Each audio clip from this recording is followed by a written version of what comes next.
پیدائش 50واں باب۔ تب یوسف اپنے باپ کے منہ سے لپٹ کر اس پر رویا اور اس کو چوما، اور یوسف نے ان طبیبوں کو جو اس کے نوکر تھے اپنے باپ کی لاش میں خوشبو بھرنے کا حکم دیا۔ سو طبیبوں نے اسرائیل کی لاش میں خوشبو بھری، اور اس کے 40 دن پورے ہوئے، کیونکہ خوشبو بھرنے میں اتنے ہی دن لگتے ہیں، اور مصری اس کے لیے 70 دن تک ماتم کرتے رہے۔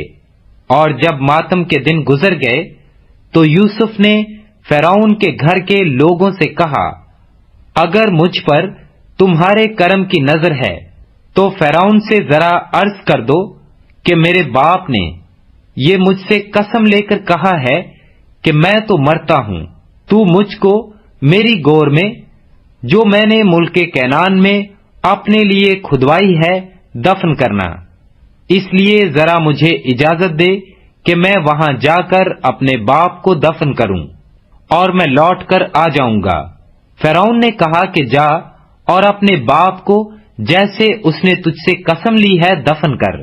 سو یوسف اپنے باپ کو دفن کرنے چلا، اور فرعون کے سب خادم اور اس کے گھر کے مشاخ اور ملک مصر کے سب مشاخ اور یوسف کے گھر کے سب لوگ اور اس کے بھائی اور اس کے باپ کے گھر کے آدمی اس کے ساتھ گئے۔ وہ صرف اپنے بال بچے اور بھیڑ بکریاں اور گائے بیل جشن کے علاقہ میں چھوڑ گئے، اور اس کے ساتھ رتھ اور سوار بھی گئے۔ سو ایک بڑا انبوا اس کے ساتھ تھا، اور وہ عتد کے کھلیان پر جو یردن کے پار ہے پہنچے، اور وہاں انہوں نے بلند اور دل سوز آواز سے نوحہ کیا، اور یوسف نے اپنے باپ کے لیے 7 دن تک ماتم کرایا۔ اور جب اس ملک کے باشندوں یعنی کنعانیوں نے عتد میں کھلیان پر اس طرح کا ماتم دیکھا تو کہنے لگے کہ مصریوں کا یہ بڑا دردناک ماتم ہے۔ سو وہ جگہ ایبل مصریم کہلائی، اور وہ یردن کے پار ہے۔ اور یعقوب کے بیٹوں نے جیسا اس نے ان کو حکم کیا تھا ویسا ہی اس کے لیے کیا، کیونکہ انہوں نے اسے ملک کنعان میں لے جا کر ممرے کے سامنے مکفیلا کے کھیت کے مغارہ میں، جسے ابراہیم نے عفرون ہتی سے خرید کر گورستان کے لیے اپنی ملکیت بنا لیا تھا، دفن کیا۔ اور یوسف اپنے باپ کو دفن کر کے اپنے بھائیوں اور ان کے ساتھ جو اس کے باپ کو دفن کرنے کے لیے اس کے ساتھ گئے تھے مصر کو لوٹا۔ اور یوسف کے بھائی یہ دیکھ کر کہ ان کا باپ مر گیا کہنے لگے کہ یوسف شاید ہم سے دشمنی کرے اور ساری بدی کا جو ہم نے اس سے کی ہے پورا بدلہ لے۔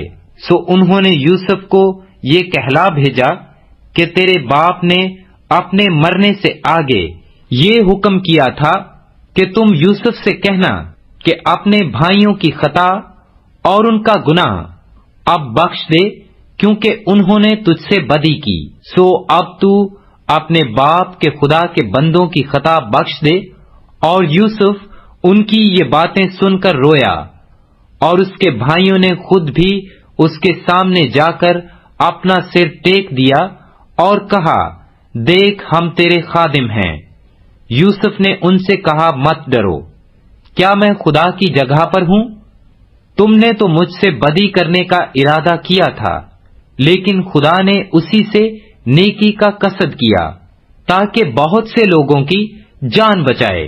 چنانچہ آج کے دن ایسا ہی ہو رہا ہے، اس لیے تم مت ڈرو، میں تمہاری اور تمہارے بال بچوں کی پرورش کرتا رہوں گا۔ یوں اس نے اپنی ملائم باتوں سے ان کی خاطر جمع کی۔ اور یوسف اور اس کے باپ کے گھر کے لوگ مصر میں رہے، اور یوسف 110 برس تک جیتا رہا۔ اور یوسف نے افرائیم کی اولاد تیسری پشت تک دیکھی، اور منسی کے بیٹے مکیر کی اولاد کو بھی یوسف نے اپنے گھٹنوں پر کھلایا۔ اور یوسف نے اپنے بھائیوں سے کہا، میں مرتا ہوں، اور خدا یقیناً تم کو یاد کرے گا اور تم کو اس ملک سے نکال کر اس ملک میں پہنچائے گا جس کے دینے کی قسم اس نے ابراہیم اور اسحاق اور یعقوب سے کھائی تھی۔ اور یوسف نے بنی اسرائیل سے قسم لے کر کہا، خدا یقیناً تم کو یاد کرے گا، سو تم ضرور ہی میری ہڈیوں کو یہاں سے لے جانا۔ اور یوسف نے 110 برس کا ہو کر وفات پائی، اور انہوں نے اس کی لاش میں خوشبو بھری اور اسے مصر ہی میں تابوت میں رکھا۔